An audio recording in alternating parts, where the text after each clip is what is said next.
All right, get ready to dive into something pretty wild today. Philosophical zombies. Now, before you start picturing, flesh-eating hordes and all that, let me clarify. Right, we're not talking George Romero here. Exactly. No Hollywood zombies. We're going deep with the Stanford Encyclopedia of Philosophy's entry on, well, zombies. And let me tell you, it gets pretty weird, pretty fast. Oh, absolutely. We're basically talking about beings that look and act just like us, could probably pass a Turing test, But there's one big difference. One huge difference. They've got zero inner experience, no consciousness, zip, nada. Yeah, it's like they're just going through the motions. But there's no one home inside, so to speak. To put it in, well, philosophical terms, there is nothing it is like to be a zombie. Okay, so now you're probably thinking, wait, why are we even talking about this? This seems pretty out there, right? Right. Like, why bother with this whole zombie thing? Well, it might seem outlandish, but this zombie idea really gets to the core of a big philosophical debate. One of the biggest. The relationship between the mind and the body. And more specifically, it throws a wrench into a view called physicalism. Physicalism. Okay, so for our listeners who, haven't spent their Friday nights debating this stuff, Right.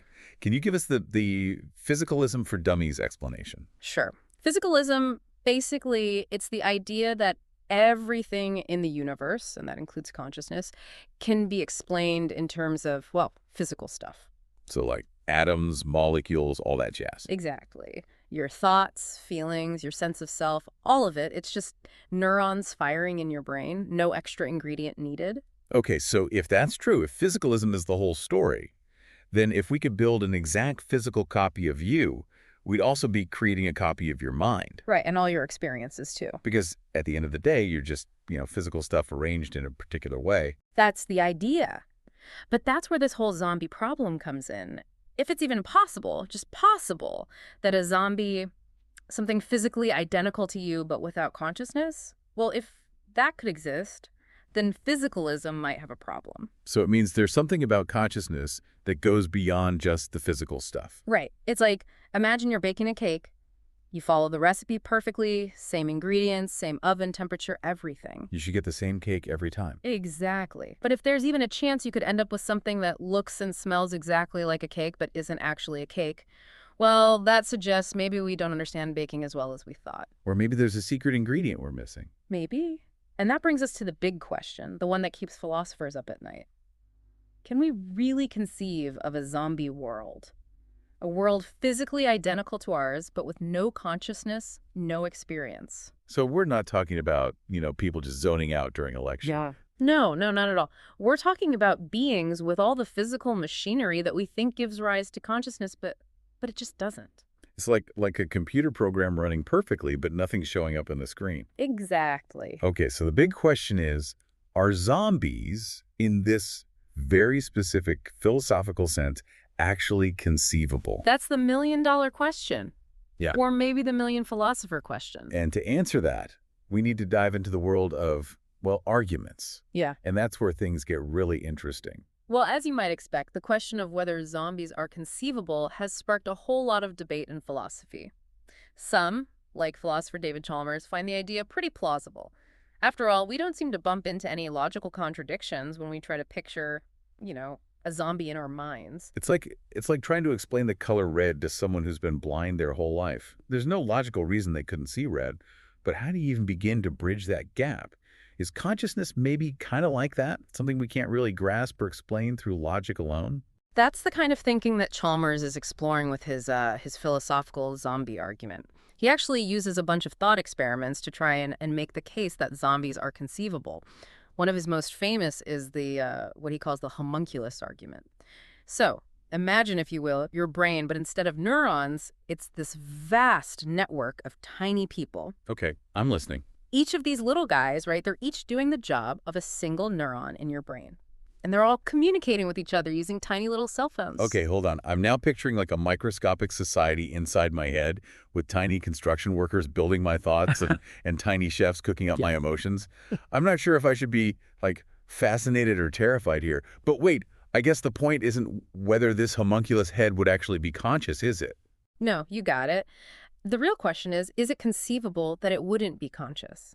Could this whole complex system of tiny people, doing all the things your brain does, processing information, controlling your body, even having this very conversation, could they do all that with zero conscious experience? And if so, what is it about regular neurons that supposedly guarantees consciousness? So if we can imagine a brain made of tiny people that isn't conscious, then why not a regular brain that's also not conscious? That definitely seems like a strange possibility, but not necessarily a logically impossible one. Right. And that's really the heart of the argument for zombie conceivability. If we can imagine it clearly without hitting any logical roadblocks, then it's got to be possible on some level. But of course, like with everything in philosophy, there's a whole other side to this story. Okay, hit me. Bring on the counter arguments. I'm ready for round 2 of this philosophical showdown.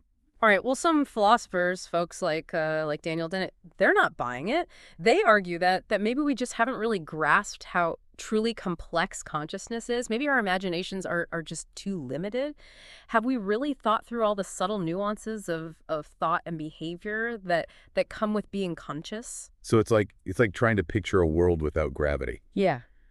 Yeah, we can imagine things floating around and stuff, but have we really sat down and thought about what that would mean for like the entire universe? Maybe some things are just too big for our little brains to fully wrap themselves around. That's one way to think about it. Another counterargument comes from the idea of functionalism. This is the view that what makes a mental state what it is its function, how it causes and is caused by other mental states, and how it leads to behavior.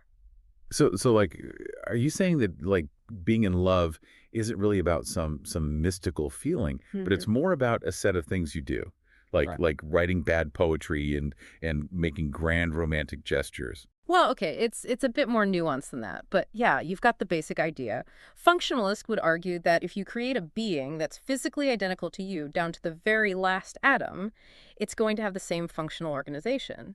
And that means it's going to have the same mental states, consciousness included. So a zombie, as we've defined it, just couldn't exist. Because if it walks like a conscious being and talks like a conscious being and basically interacts with the world like a conscious being, well, then it must be experiencing consciousness, even if it can't really, tell us what that feels like. Precisely. And then there's also the what some call the epistemic approach. This basically says, look, we just don't know enough about the physical world yet to rule out the possibility that we'll find a scientific explanation for consciousness. Maybe there are some physical facts about the brain that give rise to conscious experience, but we just haven't discovered them yet. Right. It's like how a few hundred years ago people probably thought it was inconceivable for humans to fly. They didn't have the knowledge of aerodynamics and engineering to even imagine how it would be possible.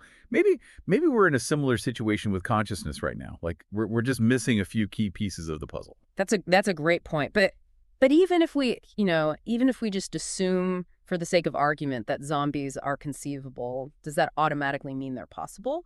That's the next big hurdle for this whole conceivability argument. Okay, so we've tackled the conceivable part of this whole zombie thing. Now it's time to grapple with the possible side of the equation. What are the arguments for and against, conceivability actually implying possibility? Well, some philosophers, they draw a distinction between what we can, know or imagine, what they call epistemic notions, and what could actually exist, which are metaphysical notions. They would argue that even if we can conceive of something, like a zombie, that doesn't necessarily mean that it could actually exist in reality. So it's kind of like me imagining winning the lottery. I can picture it happening, vividly and everything, but that doesn't actually change the fact that the odds are, totally stacked against me. My lack of knowledge about statistics doesn't magically make me a winner. Exactly. And to make things even more, well, complex, philosophers also distinguish between different types of possibility. Like something might be logically possible, meaning it doesn't break any rules of logic, but it could still be metaphysically impossible, meaning it couldn't actually exist in any possible world. So something could make perfect sense in theory, but still be a no-go in reality. That's kind of wild. It is. And for physicalism to be true, zombies would have to be metaphysically impossible, even if they seem logically conceivable, which means there's still room for debate. My brain is starting to feel like that homunculus head we talked about earlier. Lots of activity, but Not sure if it's adding up to anything meaningful. Don't worry, we're wading through some pretty deep philosophical waters here. Another concept that's important in this whole discussion is what's called a posteriori necessity. Ah, yes, a posteriori necessity. That's the idea that some truths are necessary. They couldn't have been any other way, but we can only figure them out through experience, not through, pure logic. Like the fact that water is H2O. Exactly. And some philosophers believe that the relationship between the physical and the mental might be one of these a posteriori necessities. Even if we can imagine them as separate things, that might just be because of, our limited knowledge right now. So it's like back in the day when people could imagine water being, something other than H2O because they hadn't discovered the chemical formula yet.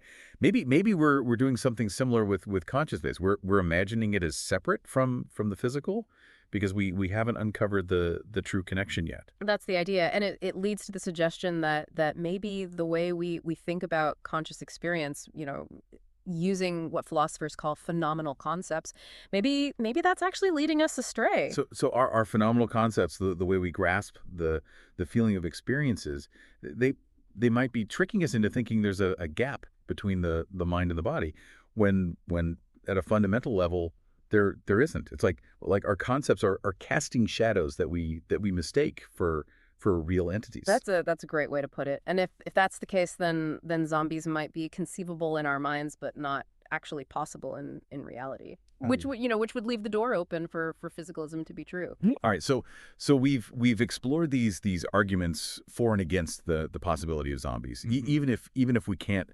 definitively say whether or not they actually exist. What are some of the broader implications of this whole zombie idea? Well, one of the biggest implications is the challenge it opposes to our understanding of mental causation.